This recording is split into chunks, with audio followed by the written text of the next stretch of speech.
হাই friends, মই ৰং চেনেলত সম্প্ৰচাৰিত হৈ থকা সূৰুযমুখী ধাৰাবাহিকখনৰ আজিৰ খণ্ডটো চাবলৈ বহুত বেছি ভাল লাগিব। কিয়নো আজিৰ খণ্ডটোত শুনাৰ আগত দেউতাকে তহঁতে মোৰ বাবে যিমানখিনি কৰিছা মই উপলব্ধি কৰিছোঁ।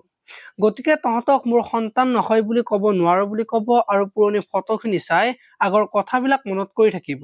এইফালে আকৌ ত্ৰিদীপৰ মাকে শুনাৰ আগত পৰি বোৱাৰী কৰি নিব বিচৰা কথাটো ক'ব আৰু তেতিয়া পৰি খং উঠিব।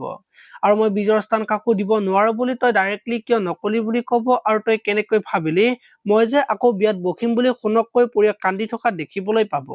আনফালে আকৌ ত্ৰিদীপৰ মাকে পৰি যে বোৱাৰী কৰি আনিব খোজা কথাটো ঘৰত শুনাৰ আগত ক'লে সেই কথাটো ত্ৰিদীপক ক'ব আৰু তেতিয়া ত্ৰিদীপে এইখিনি সময়ত এনেকুৱা এটা প্ৰস্তাৱ দিয়াৰ বাবে পৰিয়ে মোক ভুল নুবুজেতো বুলি মাকক ক'ব।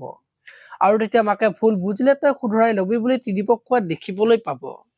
আৰু আজি পৰিয়ে ত্ৰিদীপক লগ ধৰিবলৈ যাব আৰু মই বীজৰ বাহিৰে কাকো বীজৰ স্থান দিব নোৱাৰো কিবা কাৰণত আপুনি মোক পাবলৈ বীজৰ লগত ষড়যন্ত্ৰ কৰি এক্সিডেণ্ট কৰা নাইতো বুলি ত্ৰিদীপক কোৱা দেখিবলৈ পাব।